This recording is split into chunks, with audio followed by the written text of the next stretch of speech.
આપણા પુણ્યોના ફળ રૂપે, પૂર્વજોની ભક્તિના ફળ રૂપે આપણને મળતું હોય છે. અને એટલી જ અહીંયા બેઠા છે. હું તો તમને આ જ પ્રશ્ન કરું, કદાચ આ 3 દિવસનું આયોજન ન હોત તો આ ટાઈમે તમે શું કરતા હોત? અહીંયા ન હોત, કથા ન હોત, ક્યાંક લૌકિકની સંસારની ગાંઠો જ બાંધતા હોત. અને આપણે એ ન કરી અને ભગવાનની સામે બેઠા છે, ભગવાનના ગુણગાન સાંભળી રહ્યા છે. કદાચ આ ન હોત તો આપણે ભગવાનનું નામ અત્યારે ન લઈ રહ્યા હોત. આ ટાઈમ નથી પ્રભુ ભગવાનનું નામ લેવો. લોકોના તો ભગવાનના નામ લેવાના ટાઈમ હોય. મહાપ્રભુજી ભલે આજ્ઞા કરે છે કે તસ્માત સર્વાત્મના નિત્યમ શ્રી કૃષ્ણ શરણમ મમ વદત્રેવ સતતમ સે વિદ્યે મે મતિ. મહાપ્રભુજી તો એમ કહે છે કે ગાયના શિંગડા પર રાઈનો દાણો રહે એટલી વાર પણ જો ભગવાનને ભૂલો ને તો કલયુગ પ્રવેશ કરી જાય. મનને મોકો મળતા જ સંસારને પકડી લે છે. એટલે મનને બહુ અવસર નહીં આપતા. તો આપણે તો સમય હોય, માણસની વિચિત્રતા જે છે, હું તો ઘણી વાર કથામાં કહું કે સારા સારા કર્મો, સારા સારા વિચારો એ બધાને ટાઈમ ફ્રેમમાં બાંધી રાખવા. અમારે સેવા તો સવારે 7 થી 8 કરવાની જ. 8 વાગ્યા પછી ના, પછી તો પ્રભુ પહોંચી જાય. અને ક્રોધ એ તો 24 કલાક કરવાનો, લોભ એ તો 24 કલાક કરવાનો, ઈર્ષા એ તો 24 કલાક કરવાની. ખાલી પાઠ અને સેવા માટે ટાઈમ ફ્રેમ બાંધી રાખવાની. એટલે સારી સારી વસ્તુઓને આપણે સમય અને સ્થાનમાં બાંધી રાખીએ છીએ અને દુર્ગુણોને છૂટો દોર આપીને બેઠા છે. પ્રભુનું નામ ક્યાં લેવાનું? કે મંદિરમાં ઠાકોરજીની આગળ વાત કરીએ ત્યારે. એટલે એની માટે જગ્યા ફિક્સ. ક્રોધ માટેની કોઈ જગ્યા ફિક્સ છે? એ તો જ્યાં આવે ત્યાં કરી જ નાખવા. દ્વેષ માટેની કોઈ જગ્યા નક્કી કરી? વિચાર કરો, પાપને કેટલા અવસરો આપણે આપીએ છીએ, કેટલા મોકા અને ચાન્સ આપીએ છીએ કે આપણા જીવનનું પતન થાય એના માટે કેટલી સુવિધાઓ આપણે આપી રાખેલી છે. અને આપણું ઉત્થાન થાય એને માટે કેટલી સીમિતતા આપણે કરી રાખી છે. ચિંતન તો કરો, વિચાર તો કરો.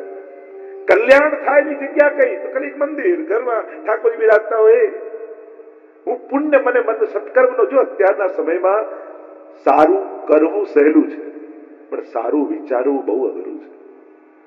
અત્યારે સામર્થ્ય વધ્યું છે ને, ઉઘાડાને કપડા આપનારા ઘણા લોકો છે, બીમારને દવા આપનારા ઘણા લોકો છે, ભૂખ્યાને અન્ન આપનારા ઘણા લોકો છે, પણ કોઈ સુખીને જોઈ સુખી થનારા લોકો ક્યાં છે દુનિયામાં? આજે માણસ કોઈનું સુખ નથી જોઈ શકતો. કઈક કોઈનું સારું થાય ને તો ખબર છે કઈ રીતે, તો તું કરને કોણ ના પાડે છે? લોકો એમાંય કારણમાં કઈક ને કઈક એવું ગોતી લે અને પોતાને સંતોષ આપવાની કોશિશ કરે. દુનિયામાં સારું, હવે વિચાર કરો, ઘરથી નીકળો એટલે ચારે બાજુ દેખાય જેનાથી મન બગડે. મનને સારો વિચાર આવે એવી જગ્યા કઈ? ઘણી વાર લોકો એમ કહે આ કથા ને આ મંદિરો, એના કરતા હોસ્પિટલ બાંધો, ઘરડાઘર બાંધો, આ કરો, પેલું કરો. અરે સમાજનો સર્વાંગી વિકાસ થવો જોઈએ. સમર્થ વ્યક્તિ જો સારો વિચાર વાળો નહીં રહે તો એ જ સામર્થ્ય સમાજનું પતન કરી નાખશે. એટલે સમાજ સ્વસ્થ કેવલ શરીરથી નથી બનતો, વિચારોથી સ્વસ્થ બનવો જોઈએ. તો જ સમાજ સ્વસ્થ થઈ શકે. અત્યારે આપણે વાંધો લઈએ, રશિયા યુક્રેન જોડે આવું કે અરે એ એના લેવલ પર ઝઘડે છે તો આપણે આપણા લેવલ પર આ જ કરી રહ્યા છે. રોજ હુમલાઓ જ કરીએ છીએ, રોજ એટેક જ કરીએ છીએ. આપણે આપણા સામર્થ્ય પ્રમાણે કરીએ છીએ, એને સામર્થ્ય પ્રમાણે કરે છે. પણ મોટું થાય એનો વિરોધ છે. પણ ઘરમાં રોજ આપણે બોમ્બ બાઇન્ડિંગ કરતા હોય એમાં કોઈ વાંધો નથી હોતો આપણને. એટલે વિશ્વ શાંતિ માટે આત્મ શાંતિ થવી નિતાંત જરૂરી છે. ખાલી એના સ્ટેજનો જ ફરક છે, એના સ્થાનનો જ ફરક છે. જે વસ્તુ નથી ગમતી દુનિયામાં થતી એ રોજ આપણે આપણા જીવન દ્વારા કરીએ છીએ. અને આપણને લાગે આટલા આમાં શું છે? દેશો એ ન લડવું જોઈએ, અચ્છા, અને ઘરમાં લડવું જોઈએ. આપણે ચિંતન તો કરો, આ લડવાની વૃત્તિ જ તો ક્યાંક એ મોટું લેવલ કે સ્થાન મોટું થઈ જાય ત્યારે મોટા લેવલ પર થઈ જાય. સમાજને સ્વસ્થ બનાવવા માટે સદવિચાર વાળો સમાજ જોઈશે, નહીં તો આપણું સામર્થ્ય જ સમાજનું પતન કરી નાખશે. અત્યારનો સમય જે રીતે સમાજ દોડી રહ્યો છે, આગળ જઈ રહ્યો છે, એની ઝડપ જ ક્યાંક એના પતનનું કારણ ન બની જાય. જે તેજી પકડી છે, અને તેજી કેવળ વસ્તુ મેળવવા માટે જ નહીં, જે બાળક 20 વર્ષે વાત જાણવી જોઈએ એ આજે 10 વર્ષે જાણી લે છે. ક્યાંક સમયથી પહેલી વસ્તુ યા વિચાર માણસનું પતન તો નહીં કરી નાખે. ચિંતનની બહુ જરૂર છે, એટલે જ સત્સંગની જરૂર છે. મન પવિત્ર થાય એની સમાજને બહુ જરૂર છે. અને જો સારા વિચારો ખતમ થઈ ગયા, સજ્જન વ્યક્તિઓ સમાપ્ત થઈ ગયા, તો આ દુનિયાને માણસ જ ખતમ કરી નાખશે. દરેક દેશે દુનિયા ખતમ થઈ જાય એટલા સાધનો ભેગા કરી જ રાખ્યા, બસ બુદ્ધિ બગડવાની વાર છે. આ બુદ્ધિ સુધરેલી છે ત્યાં સુધી દુનિયા સ્વસ્થ છે. બાકી જે દિવસે માણસ સમર્થ લોકોની બુદ્ધિ બગડીને એ દિવસે સમાજનું સર્વનાશ માણસ જ કરી નાખે. એટલા માટે સત્સંગની જરૂર છે, મંદિરની જરૂર છે. તમે 1 કલાક કોર્ટમાં જઈને બેસો, તમે 1 કલાક હોસ્પિટલમાં જઈને બેસો, તમે 1 કલાક પોલીસ સ્ટેશને જોઈને બેસો અને 1 કલાક મંદિરે જઈને બેસો. કોર્ટમાં બેસો ને એમ લાગે આખી દુનિયા લડી જ રહી છે. હોસ્પિટલમાં બેસો એમ લાગે આખી દુનિયા બીમાર જ છે. સમાજમાંથી રસ ઉડી જશે, જીવનમાંથી રસ ઉડી જશે. પણ કલાક મંદિરે જઈને બેસો ને તો એમ થશે કોઈ આપણી જોડે હોય ન હોય, મારો ઠાકોરજી મારી સાથે છે. જીવન જીવવાનું બળ મળે. અને આ બળની શું જરૂર નથી, સારા વિચારોની જરૂર નથી. તમારા જ ઘરના સ્વજનોના બધાના વિચાર બગડી જાય તો તમને શાંતિ ઘરમાં લાગશે નહીં. એટલે તમને પણ સત્સંગની જરૂર છે જ, તમારા પરિવારને પણ સત્સંગની જરૂર છે જ. સત્સંગ એટલે સદવિચારનો સંગ, અને સદવિચાર, સદભાવના, સત્કર્મનો સોર્સ ક્યાંક હોય તો એ શુદ્ધ છે, ઈશ્વર જ છે. અરે અમારા ડોક્ટર સાહેબને પૂછો, અને એમને કોઈ પૂછો કે લાંબુ જીવન જીવવા શું કરવા, તો કે આનંદમાં રહેવા. બધા ડોક્ટર એમ જ કે આનંદમાં રહેવા, ખુશ રહો, આનંદમાં. આનંદમાં રહેવાનું કે ખરા, પણ આનંદ ક્યાં મળે એ પાછા ના બતાવે. આ તો કથામાં આવીએ અને હમણાં કથાના અંતમાં જોજો તમને આનંદ ક્યાં મળે ખબર પડશે. ક્યાં મળે? નંદના ઘરે કોણ થયો? આનંદ થયો. એ ઈશ્વરને શાસ્ત્રોમાં એની ડેફિનેશન શું આપી? આનંદ માત્ર કરપાદ મુખોદરાદિ. જે સર્વાંગ આનંદમય છે, જે વિચારનો, વ્યવહારનો, ભાવનાનો જે આનંદમય છે એ જ કૃષ્ણ છે. આજે આપણે કૃષ્ણ ચરિત્રનું દર્શન કરવા જઈ રહ્યા છીએ. હું તમને આ વાત કરી સમાજથી લઈ અને દુર્ભાવનાઓથી લઈ સદભાવના સુધી લઈ જાઉં છું. પણ એ સદભાવના, સદવિચાર, સત્કર્મ શેના માટે છે? તો કે આનંદ માટે. અને એ આનંદનો સોર્સ ક્યાં છે? તો કે કૃષ્ણ. કૃષ્ણ શબ્દની ડેફિનેશન જ ઉપનિષદમાં આપવામાં આવી. કૃષ્ણ એટલે કોણ? કે કૃષિર ભૂવાચકો શબ્દ ણશ્ચ નિવૃત્તિવાચક તયોરૈક્ય પરબ્રહ્મ કૃષ્ણેત્યભિધીયતે. કોઈ કે હું ભગવાનમાં નથી માનતો તો મારે પહેલો પ્રશ્ન એ કરવો પડે, તું ભગવાનની વ્યાખ્યા શું કરે છે? ભગવાનની ડેફિનેશન તારા મનમાં શું છે? તારી ડેફિનેશન રોંગ છે, તારી વ્યાખ્યા ખોટી છે, એટલે તું એમ કહે છે કે તું ભગવાનમાં નથી માનતો. બાકી આ દુનિયામાં પાપીમાં પાપી માણસ, નાસ્તિકમાં નાસ્તિક માણસ ધર્મ વગર જીવી નથી શકતો. દરેકને ધર્મ જોઈએ છે. બધા આગળ ગુસ્સો કરતો હોય, કોઈ એમ ઈચ્છે મારી સામે કોઈ ગુસ્સો કરે? શાંતિ જ જોઈએ. બધાને છેતરતો હોય, કોઈ એમ ઈચ્છે કે મને કોઈ છેતરે? એને તો ઈમાનદાર જ જોઈએ. અરે 4 ચોર પણ ચોરી કરીને આવે ને તો કે ચલો ઈમાનદારીથી 4 ભાગ કરી લો. આયા જે ચોરી કરીને ઈચ્છે છે તો ઈમાનદારી. દુનિયાના કયા માણસને અધર્મ જોઈએ છે? કોઈને નહીં. અધર્મી વ્યક્તિ હોય એને પોતાને તો ધર્મ જ જોઈએ. દુનિયામાં કોઈ ખરાબ માણસ ગોતો તમે? બધા સારા જ ગોતે. અરે પ્લમ્બર પણ જરૂર પડે તો કોઈ સારો પ્લમ્બર ધ્યાનમાં છે? કોઈ સારો ડોક્ટર ધ્યાનમાં છે? કોઈ સારો મિસ્ત્રી ધ્યાનમાં છે? લૌકિકમાં પણ આપણે સારાને જ ગોતીએ. કોઈ એમ કે ખરાબ પણ ચાલશે? દુનિયામાં માણસ સારાઈને શોધે છે. અને એ સારાઈની સર્વોચ્ચ અવસ્થા, એ શુભતાની સર્વોચ્ચ અવસ્થા પર ઈશ્વર છે.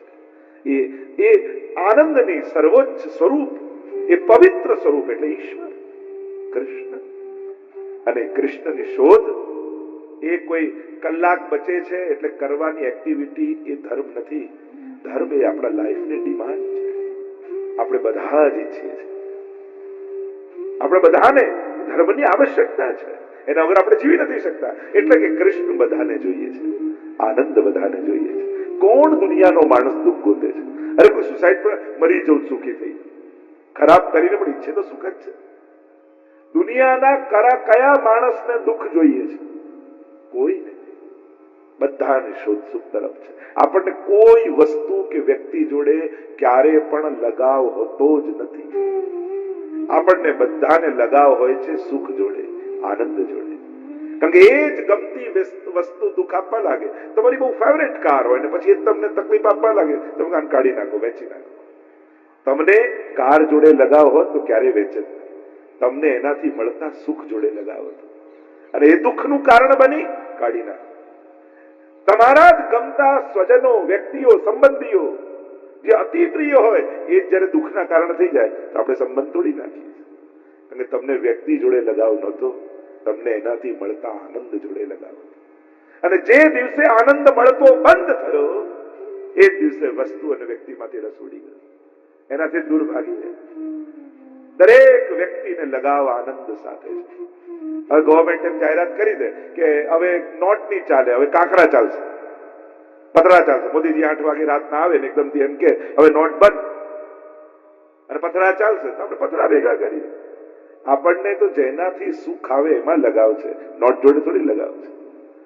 સુખ જોડે લગાવ છે, આનંદ જોડે લગાવ છે. અને જ્યાં એટલે જ બે વસ્તુ જુદા છે. ઘણા લોકો એમ કે મહેનતથી મળે, ભાગ્યથી મળે કે ભગવાનની કૃપાથી મળે. સાચું શું? બધાના જુદા જુદા લોજિક હોય છે. ઘણા પરિશ્રમવાદી, પુરુષાર્થવાદી હોય એટલે એમ કે બધું મહેનતથી, બધું પુરુષાર્થથી મળે છે. કોઈ ભાગ્યવાદી હોય કે બધું નસીબથી મળે. નસીબથી કહ્યું કે સમયથી પહેલા ને ભાગ્યથી વધારે કોઈને ન મળે.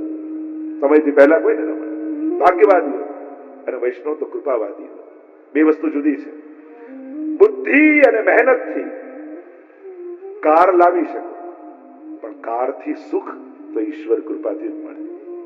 તમે ઘર બનાવી શકો મહેનત અને બુદ્ધિથી, પણ જો બે વસ્તુ જુદી છે. એક ઘરનું સુખ અને એક ઘરથી સુખ. એક સંબંધીનું સુખ અને સંબંધીથી સુખ. એક પૈસાનું સુખ અને બીજું છે પૈસાથી સુખ. આ બંને જુદી વસ્તુ છે. ઘણા લોકોને પૈસાનું સુખ છે, પૈસાથી સુખ નથી. ઘણા લોકોને ઘરનું સુખ છે પણ ઘરથી સુખ નથી. ઘણાને કારનું સુખ છે પણ કારથી સુખ નથી. ગમતું કાર આવી ગઈ પણ એને જયારે જોઈતી હોય ત્યારે બધા લઈને બહાર જ ગયા. એને જયારે જવું હોય ત્યારે ડ્રાઈવર આવે જ નહીં. ઘણાને કારનું સુખ હોય છે, કારથી નથી હોતું. બંને જુદી વસ્તુ છે. તમે બુદ્ધિ અને પુરુષાર્થ કરી વસ્તુ લાવી શકો, વ્યક્તિ જોડે ભેગા કરી શકો, પણ પુણ્ય ઓછા પડે ને તો એ વસ્તુ મળેલી, એ મળેલા વ્યક્તિઓ સુખના કારણ નથી થઈ શકતા. આપણને ગમતી વસ્તુ ન મળે તો આપણને એમ લાગ્યું કે આટલા પૈસા ઓછા પડ્યા. પૈસા ઓછા પડ્યા એનો વિચાર આવે. ક્યારે એવો વિચાર આવ્યો આટલા પુણ્યો મારા ઓછા પડ્યા. જો આટલા પુણ્યો અધિક હોત, કારણ કે સુખ પુણ્યથી આવે છે. મહેનતથી પૈસો આવી શકે પણ સુખ પુણ્યથી આવે છે. મહેનતથી, બુદ્ધિથી ઘર બાંધી શકો પણ ઘરમાં સુખ તો પુણ્યથી આવે છે. અને સર્વોચ્ચ પુણ્ય એટલે શ્રીમદ ભાગવત. એ પુણ્યનો સોર્સ એટલે એક વસ્તુ યાદ રાખજો, માણસ મદદ કરી શકે, સુખી ન કરી શકે. તમે કોઈને હેલ્પ કરી શકો પણ તમારી મદદથી કોઈ સુખી થશે એની ગેરંટી ના આપી શકે. સુખ તો ઈશ્વર કૃપાથી આવે છે. એટલે કૃષ્ણ કોણ છે? આપણે એ બધા આ જીવનભર જેને શોધીએ છીએ ને એનું જ નામ કૃષ્ણ છે. અને એ કૃષ્ણની કથા, અને એ જયારે આનંદ મનુષ્ય દેહ ધારણ કરીને અવતાર ધારણ કરે છે અને પોતાના ભક્તો પર કૃપા કરવા માટે ભૂતલ પર આવે છે, અનેક પ્રકારની લીલાઓ કરી આપણને આનંદનું દાન કરે છે.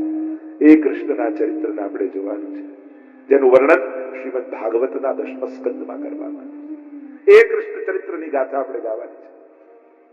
કૃષ્ણનું ચરિત્ર, કેરેક્ટર. ચરિત્ર કોને કહેવાય? વિચાર, ભાવના અને વ્યવહાર, આ ત્રણેય દ્વારા મનુષ્યનું ચરિત્ર બનતું હોય છે. તમે શું વિચારો છો, તમારી હૃદયની ફિલિંગ શું છે, ભાવનાઓ શું છે, અને તમારો વ્યવહાર કેવો છે, એના પરથી ચરિત્રનું નિર્માણ થાય છે. તો એ કૃષ્ણ ચરિત્રની ગાથા 10મ સ્કંદને કેન્દ્રમાં રાખીને આપણે જોવાના છે. આ બહુ અદ્ભુત ગાથા. કૃષ્ણને સમજવા એ જીવનનો એક ઉચ્ચાર, કારણ કે ભગવાન પોતે કહે છે કે જે મને અને મારી લીલાને જાણી જાય છે એને જન્મ મરણના ચક્કરમાં પડવું નથી પડતું. ગીતાજીમાં ભગવાનના પોતાના વચન છે.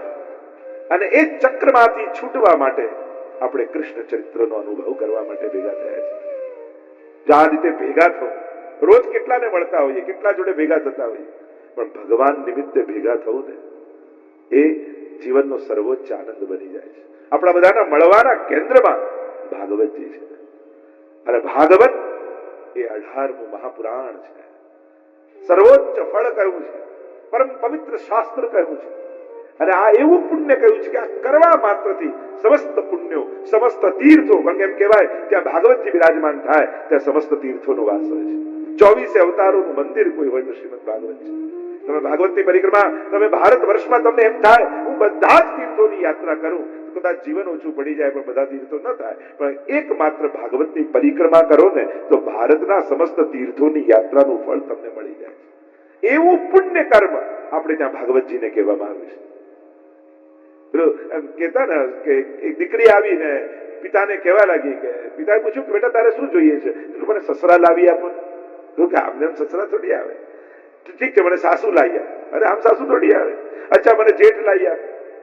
અરે આમ જેઠ ના, અરે મને જેઠાણી લાવી આપો, દેર લાવી આપો, દેરાણી લાવી. આમ જયારે છોકરી બોલવા લાગી ત્યારે પિતાએ કહ્યું કે એક વર ગોતી લે, આ બધું તો એમને પાછળ પાછળ આવશે. એમ ભાગવત પકડી લો તો સમસ્ત પુણ્યો તો એમને પાછળ પાછળ આવશે. આ એવું એક સત્કર્મ વૈષ્ણવી જીવનનું માનવામાં આવે. હું કહું ને 3 સત્કર્મની વાત કરતો હતો, એ જીવનમાં એકવાર ભાગવત કથા કરવી. અને આપણે ભાગવત કથા જ છે. ભાગવત કથા એટલે હું બેસીને 7 દિવસ કરું એ જ નહીં. જ્યાં જ્યાં ભગવત ગુણગાન છે, ભાગવત છે. જીવનમાં એકવાર ગૌદાન કરો. જો આપણે ગોપાલ પ્રભુની કેવી સુંદર ગાયોની ગૌશાળા છે. વૈષ્ણવી જીવનનું એક બહુ મોટું પુણ્ય કહ્યું કે જીવનમાં દરેક વૈષ્ણવે એકવાર ગૌદાન જરૂર કરવું જોઈએ. અને ત્રીજું, ક્ષણવાર માટે પણ વ્રજનો આ જ દેહ સાથે જીવનમાં એકવાર વ્રજવાસ કરવો જોઈએ. કેટલા દિવસ રોકાયા, કેટલા કલાક રોકાયાની ચર્ચા નથી કરવી, પણ આ દેહને વ્રજ ભૂમિનો સ્પર્શ થાય તો જીવનમાં એકવાર વ્રજવાસ કરો. આ 3 સત્કર્મો દરેક વૈષ્ણવ જીવનમાં એકવાર ચોક્કસ કરવા જોઈએ. એના વગર વૈષ્ણવી જીવન અધૂરું માનવામાં આવે છે કે આ સત્કર્મો તો થવા જ જોઈએ. શ્રીમદ ભાગવત એ પ્રશ્નથી કૃષ્ણ સુધીની યાત્રા છે. પ્રશ્નથી શરૂઆત થાય, મોહથી મોહન સુધીની યાત્રા છે, શંકાથી સમાધાન સુધીની યાત્રા છે. અનેક શંકાઓ આપણા મનમાં છે એ ભગવાન સંબંધી હોય કે આ દુનિયા ભગવાને બનાવી, ભગવાન જો બધું બનાવે તો કોઈ સુખી કેમ, કોઈ દુખી કેમ, ને કોઈને આમ કેમ, આવો ભેદભાવ કેમ? શું આ ચલાવનારો ઈશ્વર હશે? શું ભગવાન અવતાર લઈને આવતો હશે? કોઈ એમ કહે છે કે કણકણમાં ઈશ્વર છે, કોઈ એમ કહે છે કે તમારી અંદર ઈશ્વર છે, કોઈ એમ કહે છે કે તમે જેની સેવા કરો એ ઈશ્વર છે. તો આમાં સાચું શું? કેટલા પ્રશ્નો આપણા મનમાં જાગે. એ સંસાર સંબંધી હોય કે ભગવાન સંબંધી હોય, પ્રશ્ન વગરનો માણસ નહીં મળે. પ્રશ્ન દરેકના જીવનમાં છે અને પ્રશ્ન જ એક અવસર છે. પ્રશ્ન કોઈ ખરાબ વસ્તુ નથી. શંકા તો શ્રદ્ધા સુધી લઈ જાય છે. સદગુરુ માટે ભક્તની શંકા એક અવસર હોય છે કે આ શંકા જ એને શ્રદ્ધા સુધી લઈ જશે. જો જીવનમાં પ્રશ્ન જાગે ખોટું નથી, પણ પ્રશ્નનો ઉત્તર ગલત જગ્યાએ લેવું એ બહુ ખતરનાક છે. શંકા જાગે સારું છે, પણ સમાધાન જો ખોટા વ્યક્તિ પાસે લેવા જશો તે તમારી શંકા વધારે દ્રઢ કરી નાખશે. ઓથેન્ટિક પર્સન પાસેથી પૂછો, ઓથેન્ટિક ગ્રંથ વાંચો. આપણા હિન્દુ સમાજની તકલીફ જ એ છે, જેટલું ક્રિશ્ચન ભાઈઓને બાઇબલ વિશે ખબર છે, જેટલું મુસ્લિમ ભાઈઓને કુરાન વિશે ખબર છે, એટલું આપણું હિન્દુ ભાઈઓને ગીતા કે ભાગવત વિશે ખબર નથી હોતી. અને ખબર નથી હોતી એટલે અંધશ્રદ્ધાઓ પેદા થાય.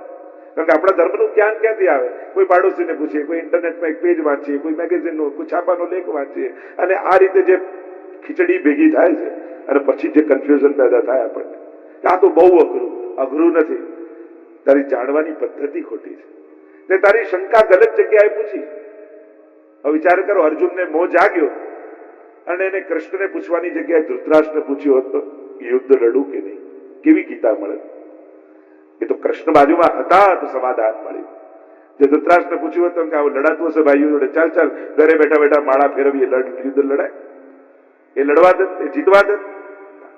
અને કદાચ અર્જુન ન લડ્યો હોત તો એને શાંતિ મળે? ક્યારેય નહીં. એ તો ક્ષત્રિય છે, સિપાહી છે. લડવું એના સ્વભાવમાં છે, જીતવું એની પ્રકૃતિમાં છે, ભાગવું એની પ્રકૃતિ નથી. અને પ્રકૃતિથી વિરુદ્ધ કામ કરવા જાવ તો શાંતિ ન મળે.